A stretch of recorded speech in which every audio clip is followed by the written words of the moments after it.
เอามาตอนยังบ่ทันคำคันมาตอนคำแล้วมันสิออกบ่ได้ออกยากก็เลยมาตอนกลางเว้นเอาถ่ายแรกแต่ตอนนี้คนออกมาดินไลน์เลยจ้ะท่านผู้ชมปีใหม่อยู่แถวขอบเขตในเซ็นเตอร์พอยต์แถวหอวัฒนธรรมเนาะเจ้า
ตอนคำนี่เต็มตอนคำนี่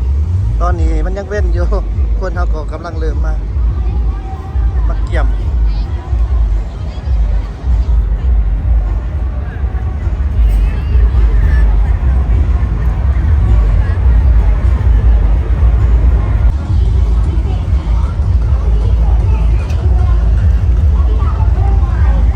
ต่างประเทศก็เริ่มมาแล้ว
สบายดีเด้อเจ้าสบายดีปีใหม่เนาะ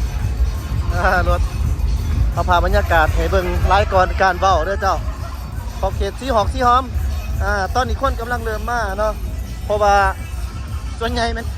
เขากำลังซุ่มแซวกันอยู่บ้านอยู่เรือนอยู่สถานที่ต่างๆแต่ว่านี่ประมาณ5-6 โมง 7 โมงพอเที่ยงคืนหมดแล้วเต็มมาแล้ว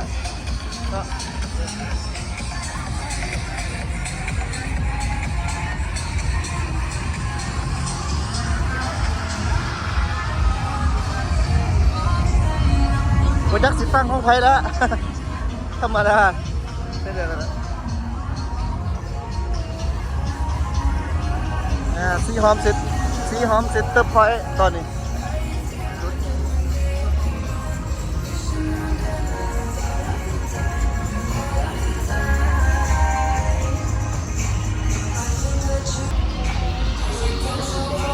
ซอนเนาะนุ่มหน่อย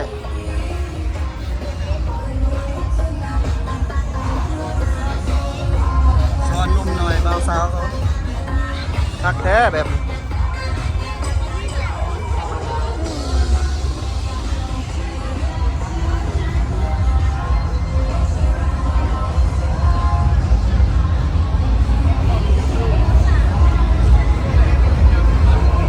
อันที่ต้องบอกว่ามีไลฟ์โซนแห้งเด้อเจ้ามีไลฟ์โซน หลายโซนซะนั่นเขาก็จะได้เห็นเป็นบางคน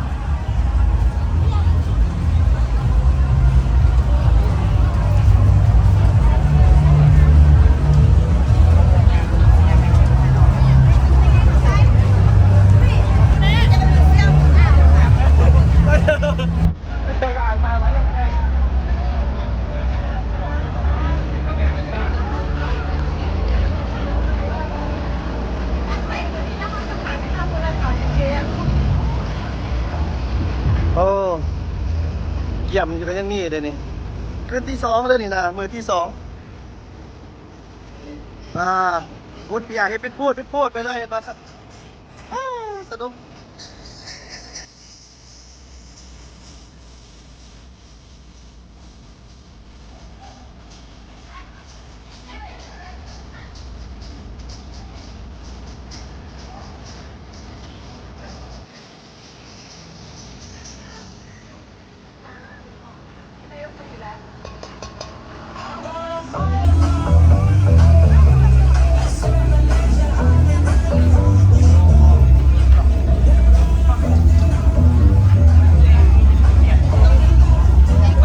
คืนนี้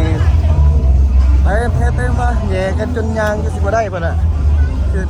มื้อนี้แต่แห้งคนจะไล่กับมืออื่นเพราะว่าใกล้ส่วนมือสุดท้ายเนาะ